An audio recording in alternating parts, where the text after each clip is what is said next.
It may only be September, but depending on where you are in Ontario, the leaves have already started changing. I know. Here to discuss is our chief meteorologist, Natasha Ramsahai.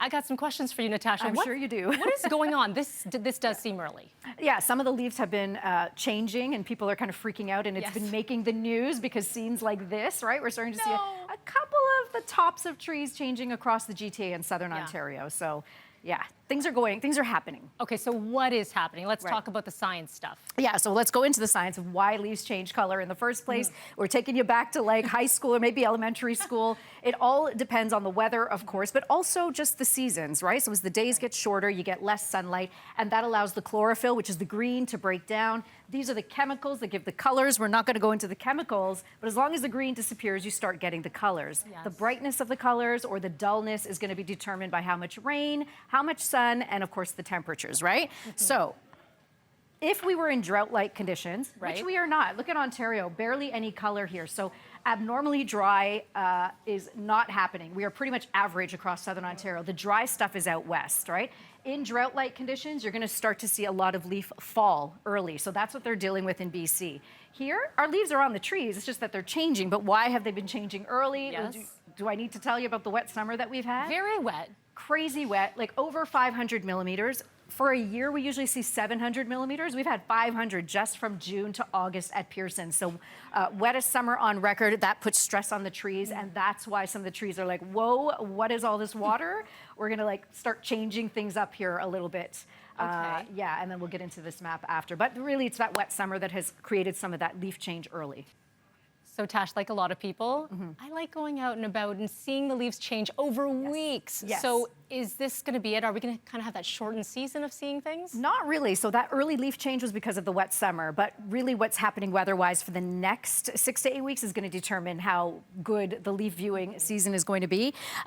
What we need is dry weather, okay? This is the 2-week outlook from the Americans. They're saying the Great Lakes, all that brown around the Great Lakes, it's going to be dry. The Canadians saying the same thing. So this is excellent news. The fact that we are forecasting much drier conditions, so that's all of that brown there across southern Ontario, excellent news. So we're not going to be dealing with this, wet conditions and put stress on the trees. In terms of temperature, we want those warm, sunny days, but cool nights. So here's the thing, right? It's like it's warm in the day, but it's also warm at night. But the forecast out of the U.S. is for warmth here over the next couple of months, as well as on the Canadian side. In fact, the whole country looking at warmer than average, right across the country. Now that's good for the days, but we talked about cool nights. Here's the problem. This is the one thing that we're not quite getting. We want these overnight lows. These are the lows in Toronto for the next 10 days. We want like 4, 5, 6, 7, 8.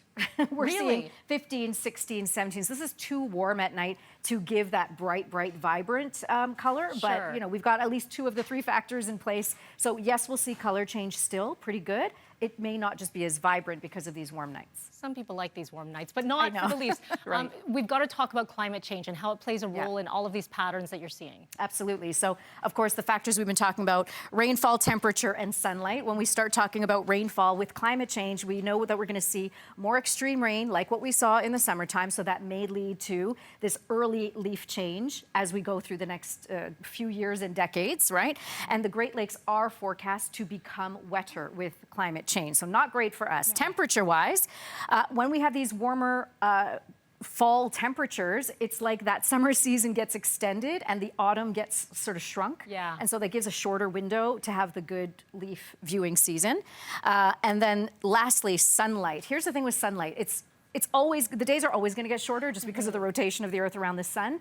But when you have climate change and this warming, the species of trees start going north. If they start going north, they're going into lower daylight days, right? So that's all going to, at the end of the day, the ultimate impact is the last line here. They all have a direct impact on this billion-dollar tourist industry, right? Absolutely. So it's important. It's not just for you and I to know when to go out, which will be more so mid-October, so we still have about a month to go here across Ontario. We've so far only seen about 0 to 10% color change. That's good to know. Yeah. All right, so we haven't lost the window. Nope. Now where do we go for that window? Where's the best place? Yeah, so it's also one thing we have to watch is winds. So September is peak time for hurricanes and the remnants of hurricanes.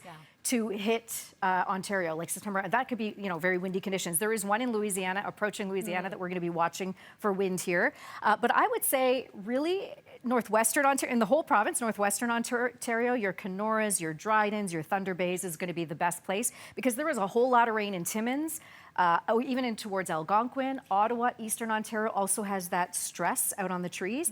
But again, that was what happened. What's coming still looks to be pretty good, I would say, right across Southern Ontario. Give it another few weeks, and I think we're going to have a decent season. Patience is key. As always, yes. you're the best. Natasha Ramsahai, Chief Meteorologist, thank you so much. Happy viewing. Yes.